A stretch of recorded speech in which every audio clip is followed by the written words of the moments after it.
Hi guys, welcome to my conviction series. This is part 2 and the particular topic is physical appearance for a woman.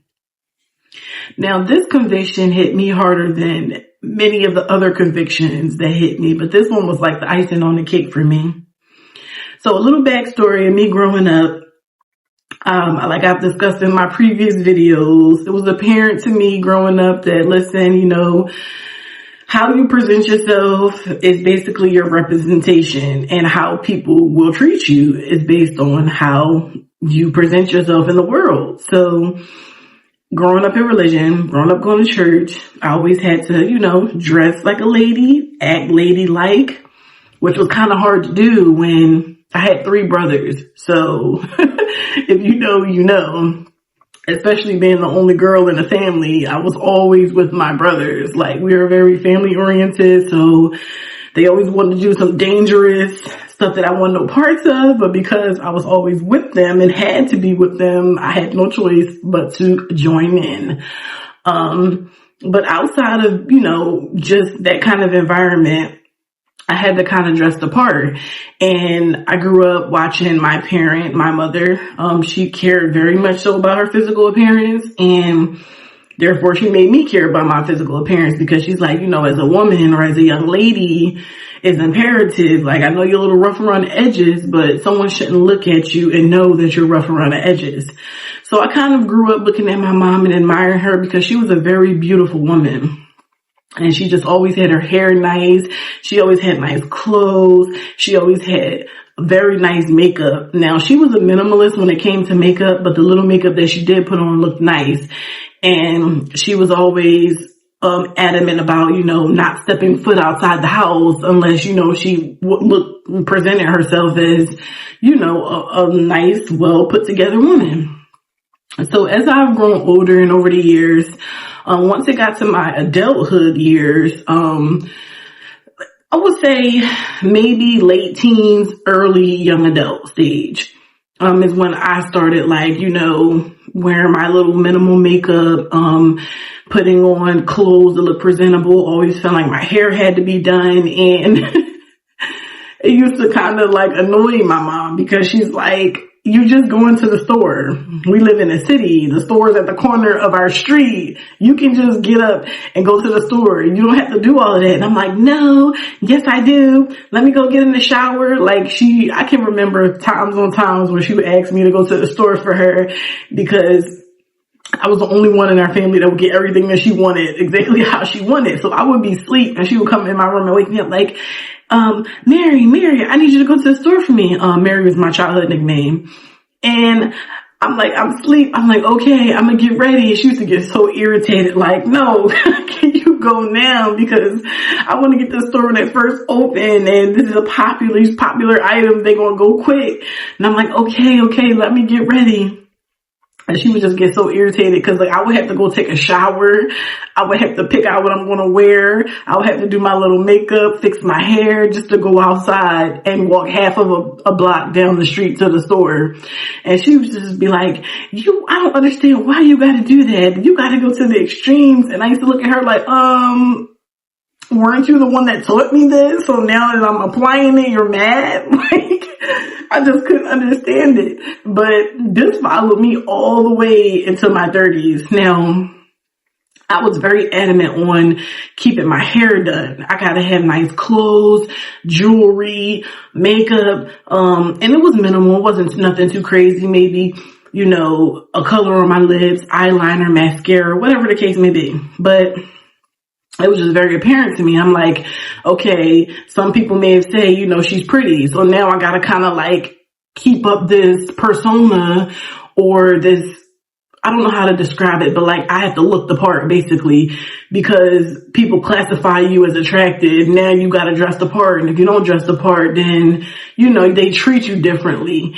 And even with that territory, it comes a lot, because even when you're considered attractive, people still secretly hate you. They still secretly spite you just because of simply your looks. And that's something that you can't control. Now, as I grew closer in the faith and as God convicted me of a lot of things, modesty was one of them, but just overall physical appearance was a conviction that hit deep to me because I didn't realize that I was experiencing trauma. Like, I felt like I had to look this way. I had to look really good. I had to buy these nice clothes or people wouldn't like me. People wouldn't want to be around me. People wouldn't want to, essentially be near me if I truly just dress the way that I want to dress, because I was a comfy dresser. Like, I always liked baggy clothes. I like baggy shirts, sweatpants. I was always in the world, like a tight person where I just wear comfortable leggings, anything that was comfortable. That's pretty much what I would aim for. So it was one day where I found myself scrolling and I'm just looking on a website for new clothes to buy. Mind you, I was spending hundreds and hundreds of dollars on clothes, to the point, it was at one point where I was overdrafting my account just to get the new clothes, just to get the newest this, just to get nicer that, shoes, whatever it was.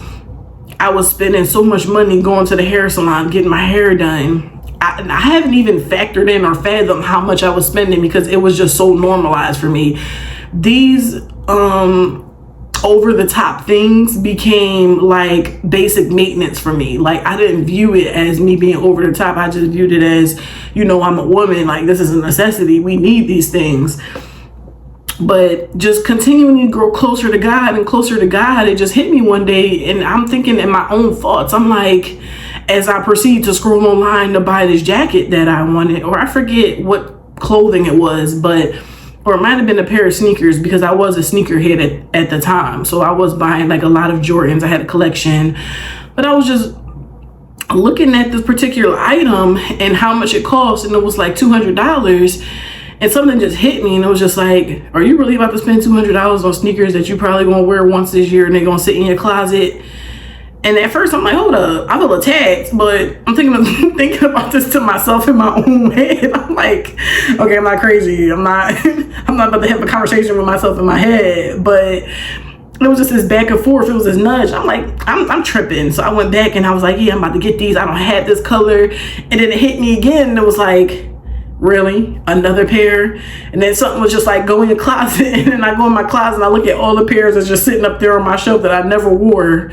And I was just like, maybe I don't need these sneakers, because I still have the other ones. And then the other part of me was like, no, girl, you better get these sneakers because we don't have this. We don't know how long they're going to keep these ones in stock. And come on, you got a collection going. You just got to keep up the collection. Like, we got a representation to uphold, like, And then the other side of me is like, girl, what are you talking about? Like, who was in your closet to look at your sneakers? Like, what representation are you, like, I'm confused. So it was a lot of back and forth in my mind until I finally was just like, you know what, out of frustration, I'm not gonna buy the sneakers. But overnight, the desire for me to buy any type of clothes, any type of shoes dissipated. I'm talking about, now, mind you, this was like a daily occurrence for me, like deciding what I'm gonna wear, what I'm gonna wear on my feet, what my hair gonna look like. This was a daily occurrence. Overnight, it didn't matter anymore. I stopped caring. Now, I wouldn't say I stopped caring to the point where, I'm not looking presentable, but when God convicted me about modesty, and this followed shortly after, I stopped wearing certain clothes, and that just sparked a line of or it affected a lot of other things and areas in my life that I had to work on, as far as my finances and time management and things like that. All the things that I will cry that, I don't have time to do this. I don't have time to do that. I don't have the funds to do this. I don't have the funds to do that. When in reality, it was because of bad habits. Poor handling was the reason as to why I didn't or wasn't able to have those things.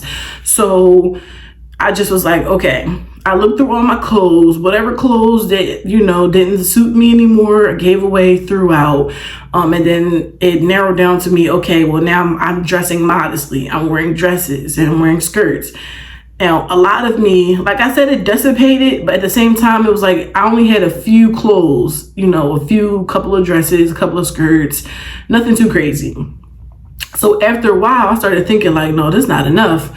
Like, I need more options. options, because I feel like I'm literally just shuffling through the same 3 pieces of clothing. But that's what it felt like to me, because I was just so conditioned and used to having, certain outfits and a selection of things to wear, but it just didn't matter anymore. And that's when I started appreciating it. And then that trickled from just my clothes to my hair.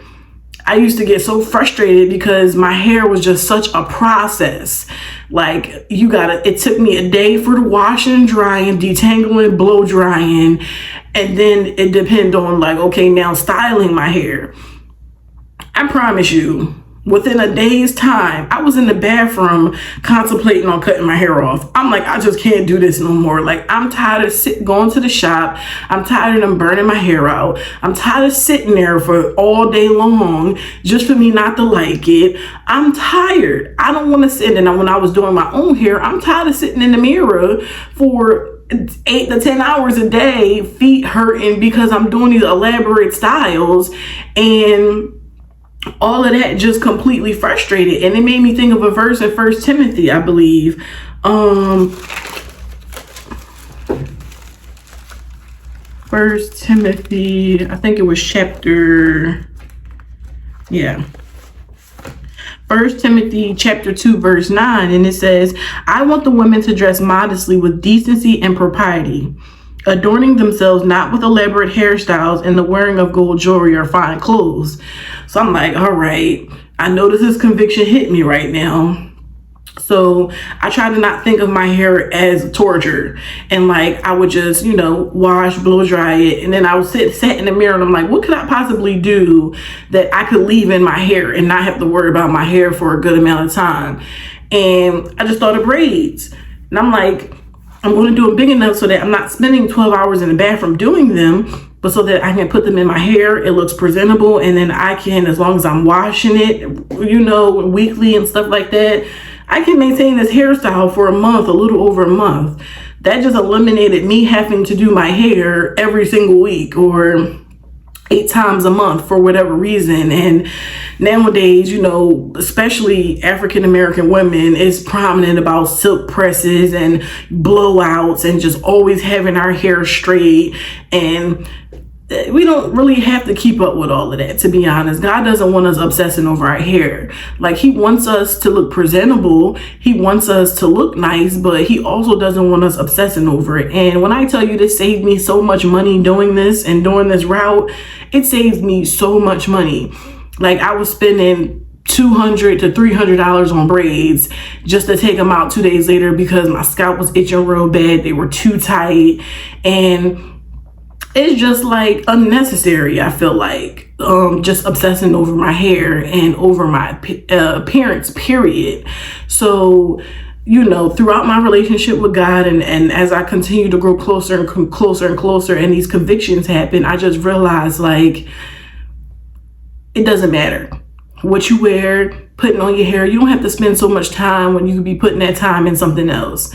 God says, yeah, he wants you to have modesty. He wants you to be decent, but you shouldn't worry about your outer appearance, being your true representation of who you are, your fruits, how you serve. That's your representation. Your beauty and all of that extra stuff is just extra. And that in itself alone had me, I thought about the scripture in 1 Peter, I believe it's 1 Peter chapter 3, verse 3. And it basically is just explaining that. It says, your beauty shouldn't come from outer appearance. It should come from how you present yourself, not your hairstyles, not gold jewelry, it's elaborate this, I gotta have designer that. It doesn't come from that. It comes from within who you are as a woman, as a person, period. So with that being said, you guys, if you were like me and you love fashion and you love to dress up, don't get me wrong. I'm not saying that, if that's something that you love, it's just we gotta think of gluttony, overly doing it. If you don't have to sit up here and spend 4 hours and your spouse getting irritated or your kids upset because they want to go out and you're still in the bathroom for 3 hours to do makeup, I believe I was watching a podcast as well. I'll say that before I go.